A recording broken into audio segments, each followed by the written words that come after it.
You probably believe it requires months, maybe even years of visualizing, pushing, and healing to create real change in your reality. That breakthroughs are some distant reward earned through prolonged struggle.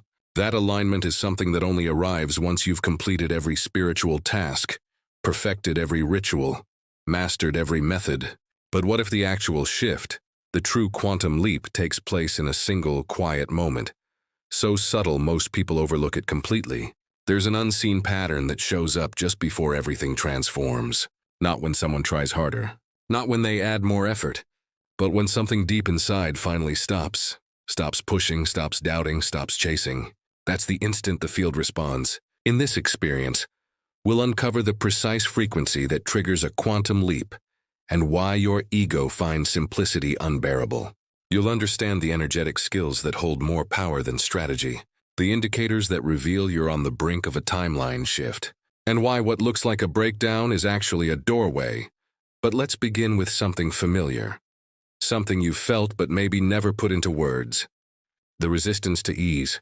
That second when everything starts aligning and suddenly fear creeps in. That flicker of doubt when your intuition is clear, but your mind demands proof. You know this tension. It's the pull between your soul's certainty and your ego's need to survive. We live in a culture obsessed with struggle. Effort is glorified. Complexity is praised. If something is too simple, it must be wrong. If it comes too easily, it must be unearned. But the quantum field doesn't respond to how hard you push.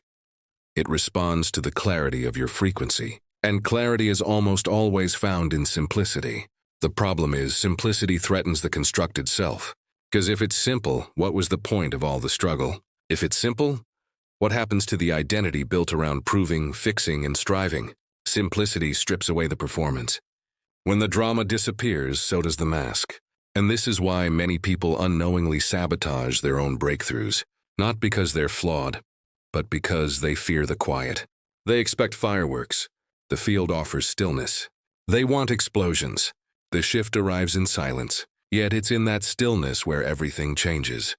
The quantum field is constantly reflecting. It's not waiting for your next affirmation. It's responding to the signal of who you are right now. And when you release the urge to force and instead become, the loop reverses. You stop needing the outside world to confirm your inner state. You stop bending your frequency to match your circumstances. Instead, you stand firm, radiating your tone no matter what appears. This is the gap between manifesting and shifting. Manifesting implies creating something from lack. Shifting is stepping into the version of you that already exists. And what separates you from that timeline isn't time or effort. It's frequency. So ask yourself, what if the shift isn't difficult, just unfamiliar? What if you've been trying to think your way into a new reality instead of feeling your way there? What if the true block has never been your external world, but your attachment to making things complicated? The next stage will reveal why most people struggle to hold their signal, and how unconscious resistance creates static that the field can't decode. You'll uncover the hidden ways you resist resonance, and how to transmit a frequency the universe can finally align with. Because simplicity is the portal, and once you truly feel it, everything shifts. If this leap is so simple, why do so few people experience it? Why does it feel like an invisible wall traps you in the same emotional cycles, even when you're aware of them? Why does progress stall right when it feels close? Because simplicity demands something far greater than effort. It demands awareness. And awareness without the shield of complexity can feel raw. When things are complicated, there's always something else to blame. The tools, the path, the timing. But when it's simple, there's nowhere to hide. The spotlight turns inward and the question becomes, am I truly ready to shift? The greatest barrier most face is made of blind spots. These aren't failures. They're patterns too familiar to notice. Emotional reflexes disguised as normal. Stories repeated so often they've hardened into truths. But here's the reality. The field doesn't react to what you wish for. It responds to what you are. So while your mind might be imagining abundance, your energy might still be broadcasting scarcity. Not out of laziness, but because your default signal hasn't been questioned. Feel into this. What are you transmitting when no one's watching? What's the emotional climate of your inner world when the work stops? That's your real frequency. That's what the field mirrors. And this is where the first mastery skill begins. Self-awareness.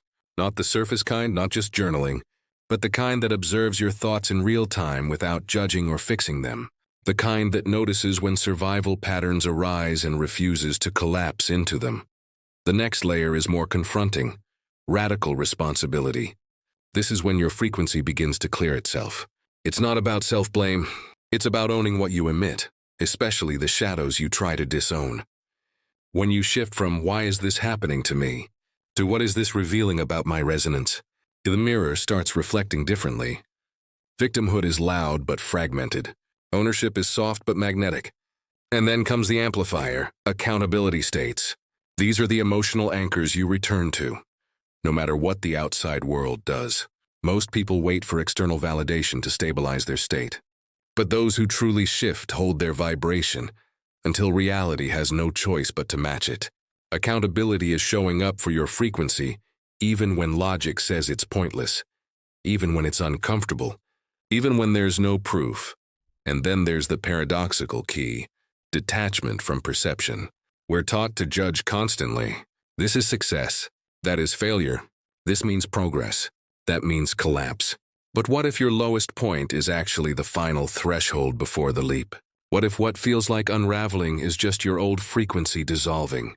Detachment isn't emotional numbness. It's not labeling every sensation as victory or defeat. It's letting the wave move through without assigning meaning, because the field isn't linear. The darkest stretch might be the exact tuning required for the light to land. You're not just rewiring thoughts. You're learning to hold your vibration as the only truth, and that requires courage. It's far easier to distract yourself with methods than to sit in stillness and face the stories that keep looping. The quantum leap isn't complicated. It's sharp. It cuts through illusions, reveals the part of you that feeds on chaos, and asks, "Are you ready to let it rest?" In the next chapter, we'll explore the precise moment just before the leap. That subtle, disorienting, misunderstood space where your old identity is crumbling and your new timeline is close enough to touch. Many mistake this moment for failure, but in truth, it's the edge. There's a fragile, almost invisible moment that always comes before a true quantum shift. It's when the old timeline loosens its grip but the new one hasn't fully anchored. You feel like you're floating between realities. The past doesn't fit anymore. The future isn't clear. And every part of you screams to take control. But in truth, this is the threshold. This liminal space is sacred, though it rarely feels that way. It often manifests as fog, weariness, disconnection, even despair. You might feel as though you're failing, like the path you believed in has vanished, like your vision is cracking instead of forming. And if you don't recognize what's happening, you'll misinterpret it as a sign to retreat, to contract, to push harder, to question everything about yourself. But the reality is different. This isn't collapse. It's calibration. Before every quantum leap, your energetic structure has to release its existing pattern. Imagine tuning away from one radio station before locking onto another. There's static in between. That static feels disorienting, noisy, and uncomfortable. But it's not danger. It's the passageway. The old frequency can't hold your next chapter, which is why everything begins to fragment. What's really happening is this. The energy that once sustained your old identity is breaking apart. The beliefs, habits, and feedback loops that once defined you are losing power. And as that charge fades, the ego has nothing to hold on to, so it panics. It summons fear, doubt, and restlessness. That's not a mistake. That's the ego trying to pull you back into what it knows. This moment right here is where most turn back. Not because the field denies them, but because they misread friction as failure, instead of seeing it as the friction of transformation itself. The reality is, when everything feels unstable, you're actually approaching the edge of transformation. When uncertainty creeps in, it's a sign you're nearing the threshold. What's happening beneath the surface is your frequency releasing everything that no longer fits where you're going. This is why detachment is a core skill. If you judge this in-between moment too early, you'll give it a meaning that pulls you back. You'll label it wrong.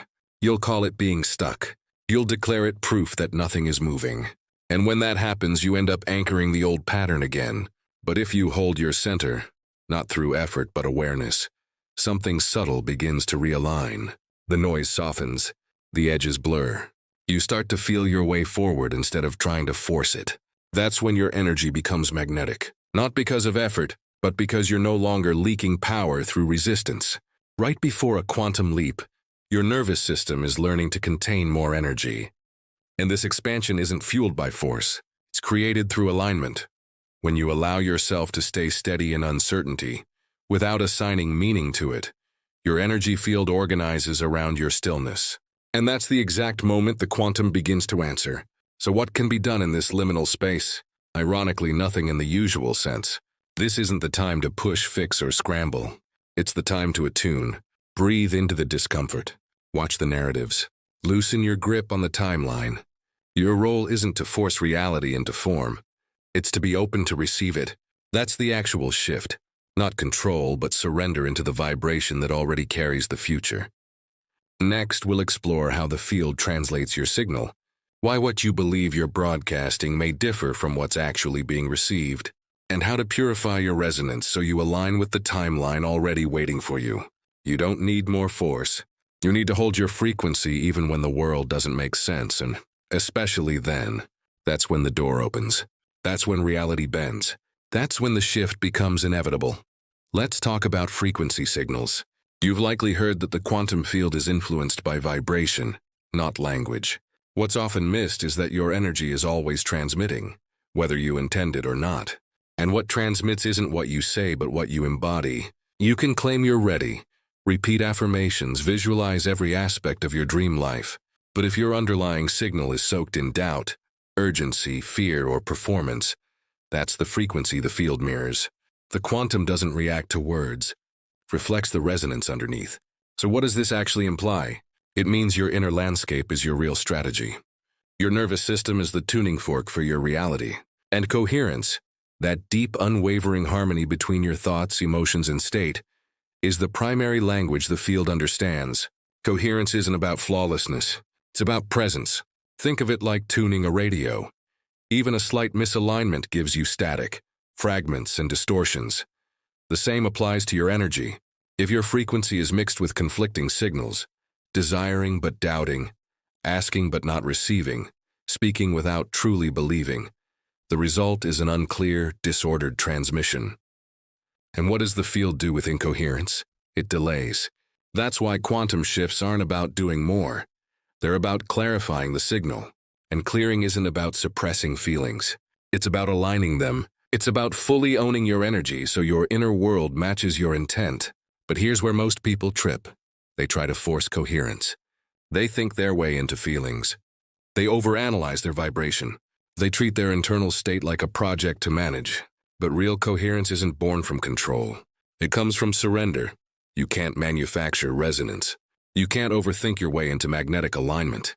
You arrive there by relaxing into the truth of what you already are.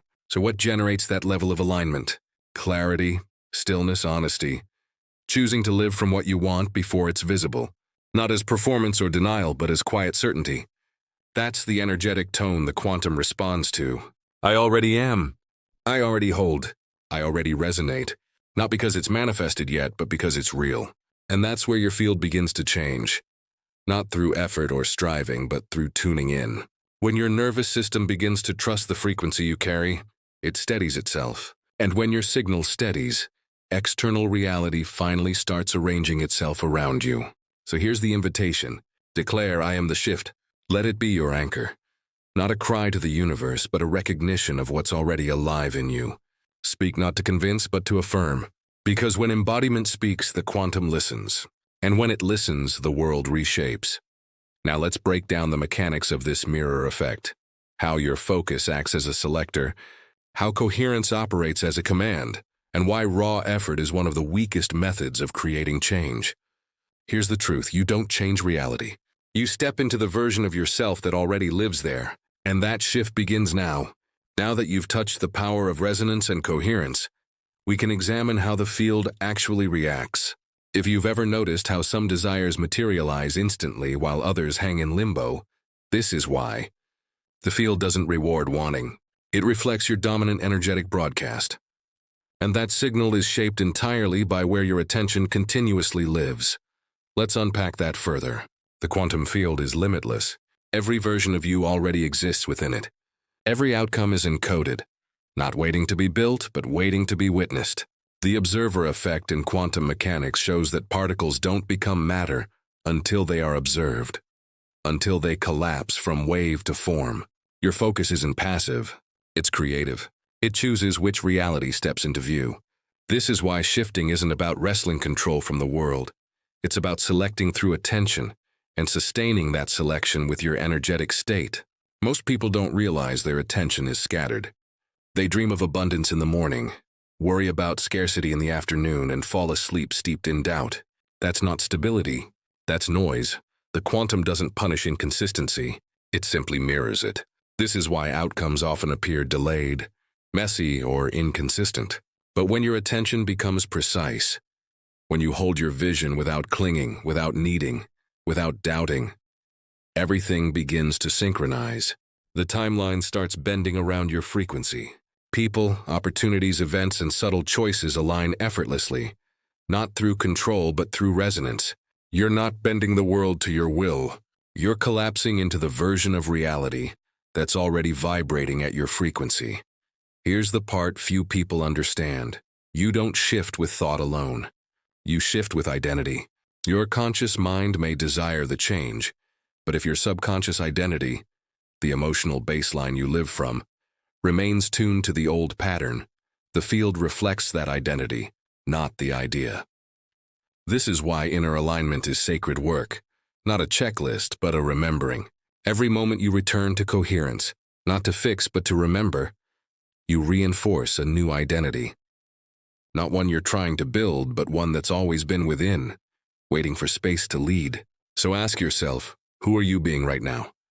Not in performance or effort, but in tone, in truth, in stillness. Because that version of you, the one living the reality you've imagined, isn't distant. It's accessible, and the way to meet it isn't through reaching, but through receiving. In the closing part, we'll distill this journey fully. You'll learn how to let quantum shifting become second nature, not something you do, but something you are.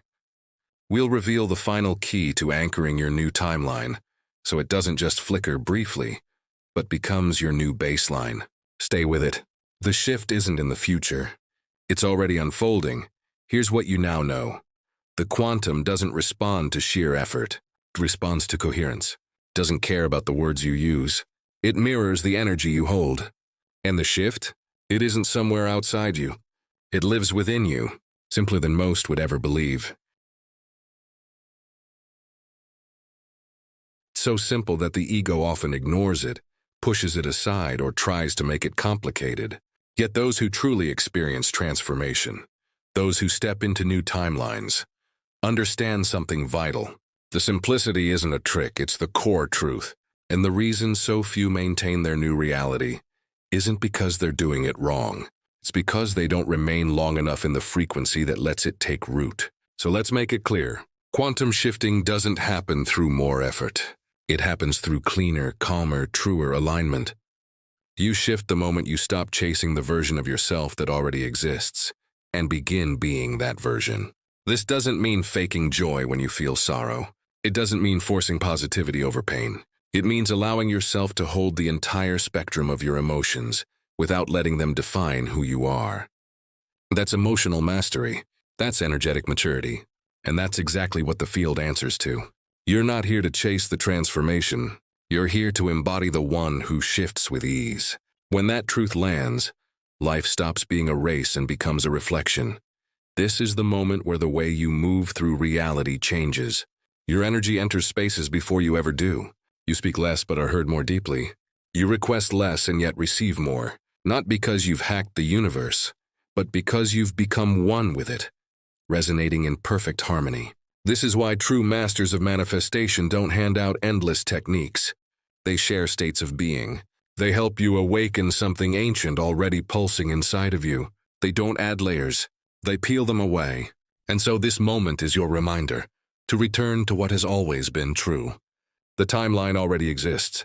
The one where you're grounded, magnetic, clear, steady, aligned. Not because your external world is flawless, but because your frequency no longer depends on it. Let this be the shift that holds steady. Let this be the tone you come home to again and again, not as a performance but as your natural belonging. And if you've stayed with these words until now, you already sense this is more than a message. It's an activation. Something within you, quiet, undeniable, has begun to reorganize. If you felt the spark, if something inside recognized itself, subscribe not just for what's next on this channel, but for the future self already calling you. This space isn't just content, it's a frequency, and every time someone chooses to align with it, it's a signal sent to the field saying, I remember who I am. Welcome home. You have always been the shift, and now the field recognizes it too.